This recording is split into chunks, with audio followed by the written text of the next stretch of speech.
Hello, in this video I want to show you a few tips on how to find your phone when you lost it somewhere in your room and you can't identify where it is.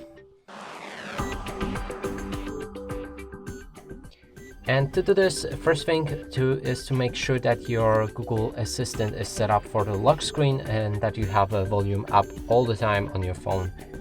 Next is to ask your Google to either play any song, and you can mention what song he needs to play, or you can ask where are you. So let's try it. Hey Google, where are you?